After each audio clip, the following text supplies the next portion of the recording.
யாழருவி farm house நண்பர்கள் அனைவருக்கும் பொங்கல் நல்வாழ்த்துக்கள்.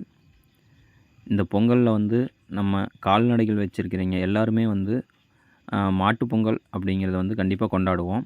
அந்த வகையில் எங்களுடைய தோட்டத்தில் இருக்கிற ஆடு மாடுகளுக்கெலாம் நாங்கள் வந்து இந்த வருஷம் வந்து பொங்கல் வச்சு கொண்டாடுற ஒரு பதிவை தான் இந்த வீடியோவில் வந்து ஃபுல்லாகவே நான் பதிவு பண்ணியிருக்கேன். பாருங்கள், மாடெல்லாம் வந்து எப்படின்னா குளிப்பாட்டி காலையிலேயே வந்து குளிப்பாட்டிடுவோம். மாடெல்லாம் குளிக்க வச்சு அதுக்கு வந்து பெயிண்ட் அடித்து அப்புறம் பொங்கல் வச்சு இந்த மாதிரி கொண்டாடுவோம். அதில் வந்து ஒவ்வொன்றா உங்களுக்கு காட்டுறேன். பாருங்கள், மாடு வந்து இப்போ பெயிண்ட் அடிக்க ரெடி பண்ணிகிட்ருக்கோம். இந்த பெயிண்ட் அடிக்கும்போது என்னென்னா, பழைய பெயிண்ட் இருக்குது பார்த்திங்களா, மாட்டு கொம்புக்கெல்லாம் பழைய பெயிண்ட் அடிச்சிருப்போம். அதை வந்து கரெக்டாக வந்து அந்த பெயிண்ட்டு வந்து சுரண்டி விட்டு தான் பெயிண்ட் அடிக்கணும். ஏன்னா இல்லைனா அந்த பெயிண்ட் மேலே வந்து ஒட்டாதுங்க. இப்போ நம்ம புது பெயிண்ட் அடிக்கிறோம் பார்த்திங்களா, அந்த பெயிண்ட் வந்து ஒட்டாது. அதனால் ஒவ்வொரு மாட்டு கொம்பையும் பிடிச்சி நம்ம முதல்ல வந்து அந்த பெயிண்ட்டெல்லாம் வந்து சுரண்டி எடுக்கணும். சுத்தமாக சுரண்டி எடுத்தால் மட்டும்தான் இப்போ நம்ம புது பெயிண்ட் அடித்தா அது வந்து ஒட்டும், இல்லைனா ஒட்டாது. அந்த வகையில் பாருங்கள், மாட்டு கொம்பெல்லாம் பிடிச்சி அதை வந்து சுத்தமாக அந்த பெயிண்ட்டெலாம் சுரண்டி எடுத்துகிட்ருக்கோம். சுரண்டி எடுத்ததுக்கு அப்புறம் தான் அது மேலே பெயிண்ட் அடிக்கணும். அதுக்குள்ளே இந்த பெயிண்ட் அடித்து முடிக்கிறதுக்குள்ளே நாங்கள் வந்து பொங்கலும் வைக்கிறதுக்கு ரெடி பண்ணிட்டோம். ஏன்னா இதெல்லாம் வந்து பெயிண்ட் அடித்து முடித்து மாட்டுக்கெலாம் அந்த பொட்டு போட்டு அதுக்குள்ளே வந்து பொங்கல் வச்சிடணும். பாருங்கள், பெயிண்ட் அடித்து முடிச்சுட்டு, அதாவது வந்து அந்த இதெல்லாம் சீவிட்டு, அந்த பழைய பெயிண்ட்டெல்லாம் சீவிட்டு, அதாவது வந்து ரொம்ப சீவி எடுக்க முடியாதுங்க, ஓரளவுக்கு தான் லைட்டாக சீவ முடியும். அந்த மாதிரி சுரண்டி எடுத்துகிட்டு பெயிண்ட் வந்து அடிக்கிறோம். ஒரு கொம்புக்கு வந்து ஒரு கலரும் இன்னொரு கொம்புக்கு வந்து இன்னொரு கலரும் அடிக்கிறதுக்காக அது மாதிரி பண்ணியிருக்கோம். பாருங்கள், பொங்கல் அதுக்குள்ளே ரெடி ஆகிட்டுருக்கு. இந்த மாட்டுக்கெலாம் பெயிண்ட் அடித்து முடிக்கிறதுக்குள்ளே இங்கே வந்து பொங்கல் ரெடி ஆகிரும். ஏன்னா அப்போ தான் வந்து கரெக்டாக வந்து அந்த ஒரு சில ஊரில் வந்து காலையில் டைமில் கொண்டாடுவாங்க. ஒரு சில ஊரில் வந்து பார்த்திங்கன்னா ஈவினிங் டைமும் கொண்டாடுவாங்க பொங்கல் வந்து. ஏன்னா அந்த காலத்துலலாம் வந்து காலையிலேயே வந்து எங்கள் தாத்தா பொங்கல் வைக்கிறப்போ வந்து பார்த்திங்கன்னா காலையிலேயே ஒரு 8 மணி 9 மணிக்கெலாம் பொங்கல் வந்து வச்சு எல்லாம் பண்ணிடுவோம். ஆனால் இப்போ வர எல்லாருமே கொஞ்சம் ஈவினிங் தான் பண்ணுறாங்க. எல்லாம் ஒரு சில ஊரில் வந்து அந்த பொங்கல் வைக்கிற டைமிங் மாறும். காலையிலையும் வைப்பாங்க, ஈவினிங் வைப்பாங்க. அந்த மாதிரி நாங்கள் இந்த ஈவினிங் பண்ணுறோம். பாருங்கள், பொங்கல் ரெடி ஆகிட்டுருக்கு. இந்த பொங்கல் வந்து கிழக்கு பார்த்து பொங்கணும் அப்படிம்பாங்க. அதுக்காக வெயிட் பண்ணிகிட்ருப்போம். ஏன்னா அந்த பொங்கல் வந்து கிழக்கு பார்த்து பொங்கினா தான் நல்லது அப்படிம்பாங்க. பாருங்கள், அதுக்குள்ளே எங்கள் பாப்பா சேட்டை பண்ணிருச்சு. பாருங்கள், பொங்கல் வந்து பொங்கறதுக்கு ரெடியாக இருக்குது. பொங்கல் பொங்கி முடித்தோடனே எந்த பக்கம் பொங்குதுன்னு பார்த்துட்டு அதில் வந்து அரிசி போட்டுருவாங்க, பச்சரிசி.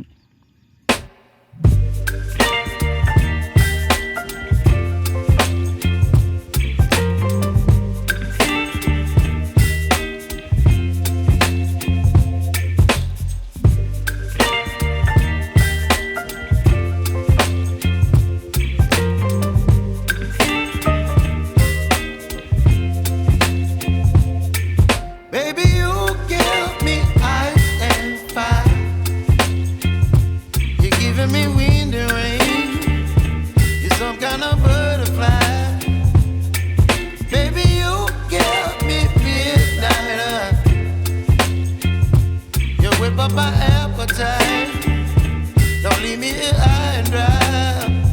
Oh, well, I don't wanna jinx it, baby, and twist myself at the spine. Don't wanna overthink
You're some kind of butterfly. Baby, you give me midnight. You whip up my appetite. Don't leave me here high and dry. Baby, you give me ice and fire. You're channeling wind and rain. You're some kind of butterfly. Baby, you give me midnight. You whip up my appetite. Don't leave me here high and dry. Oh, oh, oh, oh,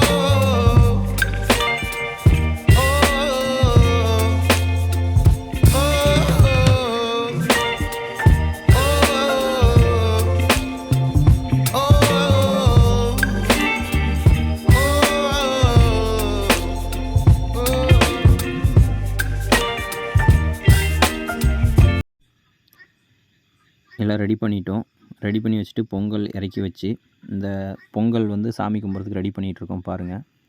இப்படி தான் வந்து பொங்கல் இறக்கி வச்சு சாமி கும்பிடுவோம். இது வந்து ஒவ்வொரு ஊரில் மாறுபடலாங்க.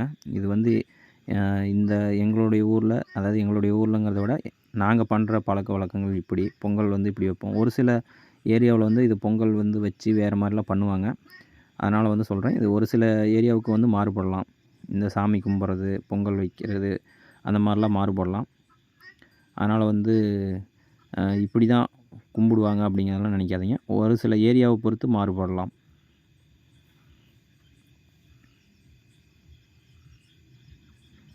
பாருங்கள், பொங்கல்லாம் ரெடி ஆயிடுச்சு. அதுக்கு சாமி கும்பிட்றதுக்கு தேவையான அந்த தீர்த்தம் இதெல்லாம் சொல்லுவோம், அதெல்லாம் ரெடி பண்ணிகிட்ருக்கோம். ரெடி பண்ணிட்டு தான் அந்த இங்கெல்லாம் கிராமத்து சைடு வந்து பார்த்திங்கன்னா இந்த சொல்லுவாங்க, இந்த கோவிந்தா கோவிந்தா அப்படிம்பாங்க, சித்தேஸ்வரா மாதேஸ்வராம்பாங்க. இது வந்து ஒரு சில ஊர்லேயும் வந்து எப்படி சாமி கும்பிடுவாங்கன்னு நான் சரியாக பார்த்ததில்ல. ஆனால் எங்கள் ஊரில் இப்படி தான் பண்ணுவோம். ஏன்னா அந்த சாமி கும்பிடும்போது சித்தேஸ்வரா மாதேஸ்வரா கோவிந்தா கோவிந்தா அப்படிம்போம். நாங்களாம் சின்ன பசங்களாக இருக்கும்போது அந்த கோவிந்தா கோவிந்தாங்கிறது வேணும்னாவே வந்து கூப்பிடுவோம். ஏன்னா பக்கத்து தோட்டத்தில் வந்து கோவிந்தன் அப்படிங்கிற ஒருத்தர் இருப்பார். அதனால் வேணும்னாவே கோவிந்தா கோவிந்தா அப்படிம்போம். அதெல்லாம் வந்து செம காமெடியாக இருக்கும். ஏன்னா நான் சின்ன வயசில் எங்கள் தாத்தா வந்து பொங்கல் வைக்கும்போது, ஏன்னா நாங்கள் மட்டும் பொங்கல் வைக்க மாட்டோங்க, எங்கள் மாமா இந்த மாதிரி எல்லாருமே வந்துடுவாங்க. ஒரு பெரிய கும்பலாக தான் இருப்போம் சாமி கும்பிட்றதுக்கு. அந்தளவுக்கு சாமி கும்பிடும்போது செம அலப்பறை பண்ணிட்டு தான் சாமி கும்பிட்டுருப்போம். அது வந்து இப்போ படிப்படியாக வந்து குறைஞ்சிட்டு தான் வந்துட்டுருக்குன்னு சொல்லலாம். ஏன்னா முன்னெல்லாம் வந்து கூட்டு குடும்பமாக இருந்தாங்க. அப்போ வந்து பொங்கல் கொண்டாடும்போது அதுவே ஒரு திருவிழா மாதிரி இருந்துச்சு. ஆனால் இப்போ வந்து கண்டிப்பாக வந்து குறைஞ்சிட்டு தான் வந்துட்டுருக்குன்னு சொல்லலாம். கண்டிப்பாக குறைஞ்சி வந்துட்டுருக்குது. என் லைஃப்லேயே நான் பார்த்துட்டு தான் இருக்கேன். நாங்கள் ஃபஸ்ட்டு சின்ன வயசுலேருந்து கும்பிடும்போது அது ஒரு குறைஞ்சது ஒரு 10-15 பேர் வந்துடுவோம், எல்லாம் சொந்தமே. ஆனால் இப்போ வந்து அது அப்படியே படிப்படியாக குறைஞ்சிருச்சு. பாருங்கள், அந்த மாட்டை சுற்றி அந்த சாம்பிராணி தூவம் காட்டுறதுலேருந்து எல்லாமே ஸ்டார்ட் ஆகும். சாம்பிராணி தூவம் காட்டுறதுலேருந்து தீர்த்தம் இறைக்கிறதுலேருந்து எல்லாமே பண்ணிடுவோம். பாருங்கள், எங்கள் பாட்டி அது சித்தோட அந்த மாதிரி தான் கும்பிடுவாங்க கிராமத்து சைடு.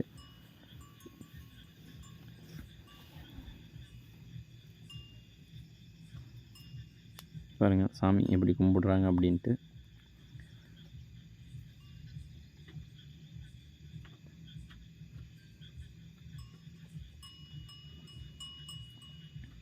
இதெல்லாம் முடிச்சுட்டுங்க, அதுக்கப்புறம் அந்த கற்பூரம் பற்ற வச்சு சாமி கும்பிட ஆரம்பிச்சிருவோம்.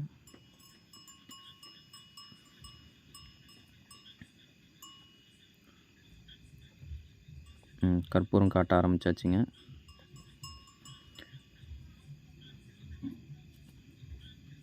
இது மாட்டுக்கெல்லாம் வந்து அந்த கற்பூர தீபம் காட்டணும் கண்டிப்பாக. ஏன்னா இதெல்லாம் அந்த சாம்பிராணிலேருந்து கற்பூர தீபத்துலேருந்து எல்லாமே காட்டுவோம் மாட்டுக்கு.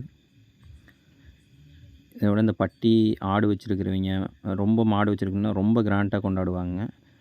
அந்த மாதிரிலாம் வந்து நீங்கள் நகரத்தில் இருக்கிறவங்களா இருந்தால் கண்டிப்பாக வந்து இந்த மாட்டு பொங்கல்லாம் வந்து மிஸ் பண்ணாமல் யாராவது ஒரு தெரிஞ்சவங்க மூலிமா கண்டிப்பாக நீங்கள் வந்து பொங்கல்லாம் பார்த்தீங்கன்னா அப்படின்னா மட்டும்தான் உங்களுக்கு வந்து அந்த அனுபவம் கிடைக்கும். சும்மா நம்ம நகரத்தில் இருந்துட்டு மாட்டுப்பொங்கல் அப்படின்னு மட்டும் நம்ம கேள்விப்பட்டுட்டு இருந்துகிட்ருக்கோம். இந்த மாதிரி கிராமத்து சைடு வந்து கண்டிப்பாக நீங்கள் ஒரு மாட்டுப்பொங்கல் வந்து பார்த்தீங்கன்னா மட்டும்தான் உங்களுக்கு அதனுடைய அனுபவம் கிடைக்கும். அனுபவத்தை விட அது ஒரு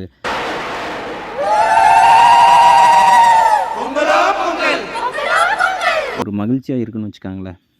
நம்ம ஒரு திருவிழா மாதிரி கொண்டாடும் போது அது ஒரு நல்ல அனுபவத்தை கொடுக்கும்.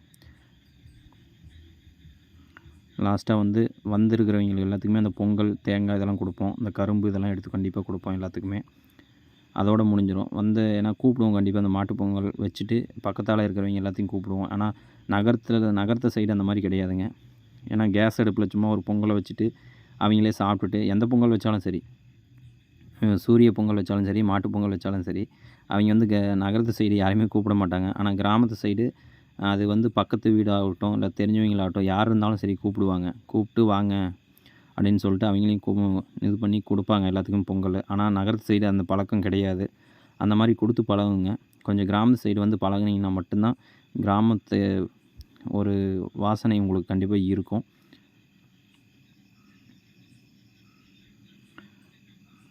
பாருங்கள். அதுக்கப்புறம் லாஸ்ட்டாக நம்ம எடுத்தோன்னே கொடுத்துடக்கூடாதுங்க. மாட்டுக்கு பழமெல்லாம் கொடுப்போம். ஃபஸ்ட்டு மாட்டுக்கு தான் கொடுப்போம். கொடுத்துட்டு அதுக்கப்புறம் தான் வந்தவங்களுக்கு மற்ற பொங்கல்லாம் கொடுப்போம். ஏன்னா மாட்டுக்காக தான் நம்ம செலிப்ரேட் பண்ணுறோம். அதனால் மாட்டுக்கு தான் ஃபஸ்ட்டு இம்பார்ட்டன்ட். இந்த பொங்கல், இந்த பழம் இதெல்லாம் மாட்டுக்கு தான் ஃபஸ்ட்டு கொடுப்போம்.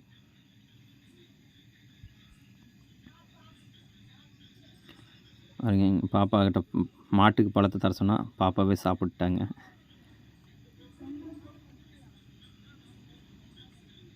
ஓகேங்க. இது வரைக்கும் வீடியோவை தொடர்ந்து பார்த்ததுக்கு நன்றி.